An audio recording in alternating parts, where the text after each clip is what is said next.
Now you can stay if you want, but viewer discretion is advised. Y'all over here participating in ritualistic, satanic, sexualized traditions and don't even know it.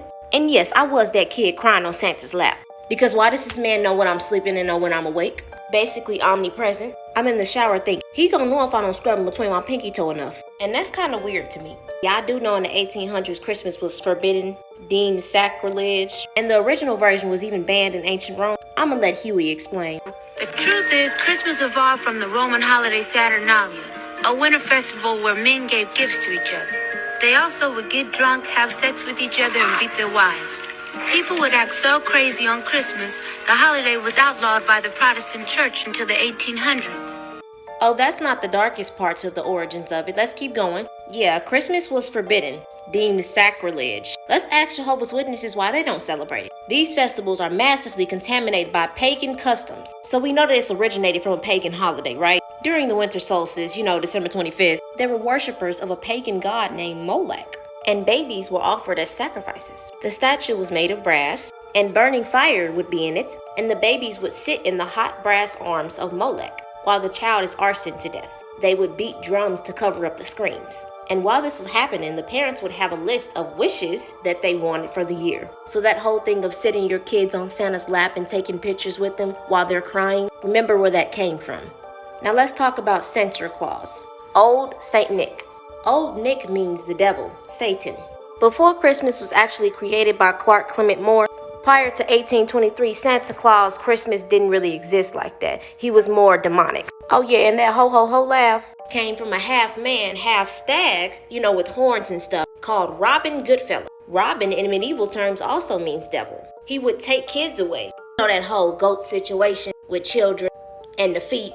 Not to mention that people are engaging in spending all of this fake printed money and don't take the credit for it, knowing what this government is doing to us as citizens. Because it's a jolly time, we forget about the bad conditions of this country. The fake news, fake food, paying for water, trafficking, corruption, tyrannized laws, brainwashing of our children being sent to school to learn how to be slaves, tyrannized laws, inflation of even just trying to survive, working jobs that put us on autopilot for 60 years, code switching like we're robots to serve people who spit in people's face and throw food, grown adults who misdirect their dramatic emotions to teenagers over straws and barbecue sauce.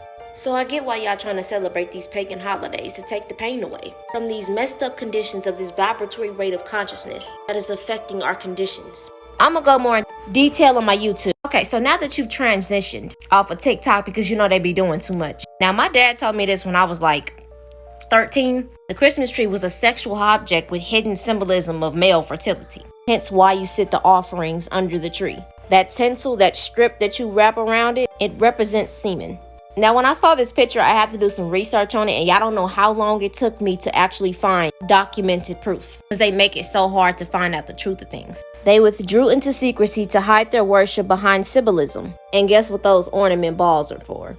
During the Middle Ages, the little balls were interpreted by Christians to be witch balls. You hear that word, interpreted? The Asherim were considered altars in themselves, where you got your offerings, where animals and humans were ritually sacrificed. Asherah was honored as the fertility goddess, but archaeologists have discovered figurines believed to represent her. The Bible indicates that she was worshipped near trees and poles. We literally have preachers saying that they were deriving paganism into Christianity. December 25th is really a pagan holiday. Well, in a sense, tell them they're right. They're right.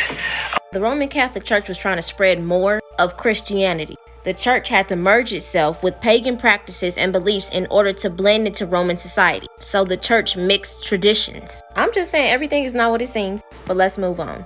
I keep trying to tell y'all that there's more to the story than they tell us. And TikTok, this video is fake.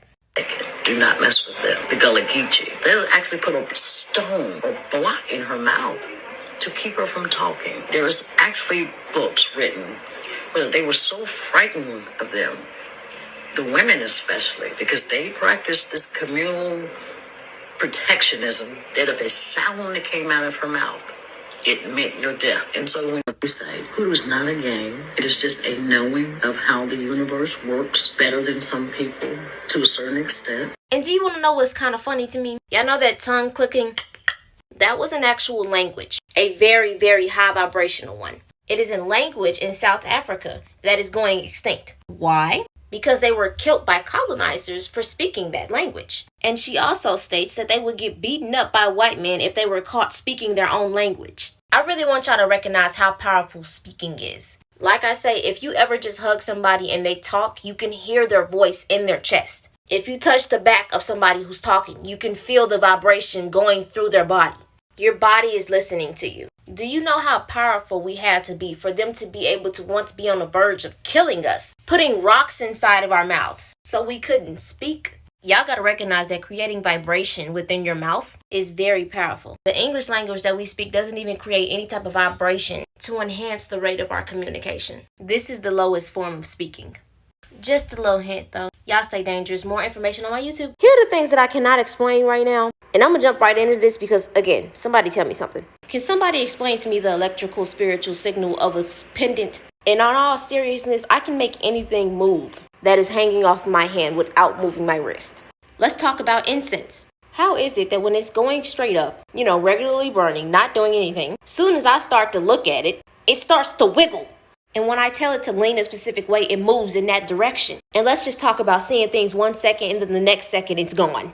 You don't know how many times I've been in the kitchen and glanced at the steps and somebody was standing there and then disappeared. Another thing, anybody ever got home and went into your room and soon as you open the door, you feel like somebody's looking at you, like you interrupted a conversation or something, but the room is empty?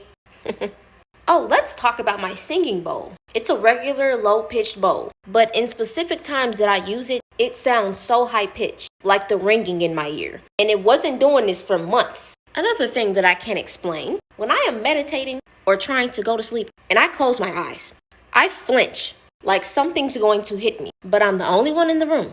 When I'm in that fallen asleep state or meditation, my eyelids or certain areas of my body would twitch. Okay, and let's talk about my lights. Basically my room and my bathroom. When I step into them, from time to time, not every time, the lights will flicker on and off. Garage and hallway light. Change the bulbs and everything. But every time I walk in it, it wants to stop working. And I got one more thing. I had a dream last night. I don't know why, but for some reason I was being attacked by alligators and I was trying to run from them inside of a house that I was stuck in. I'm cornered and this big alligator is about to bite me. But my dog comes in and saves me. Now, I wouldn't think nothing of this, but when I woke up, he was sitting in my room looking at me like this. Yeah, okay. Like he knew what I was dreaming about or something.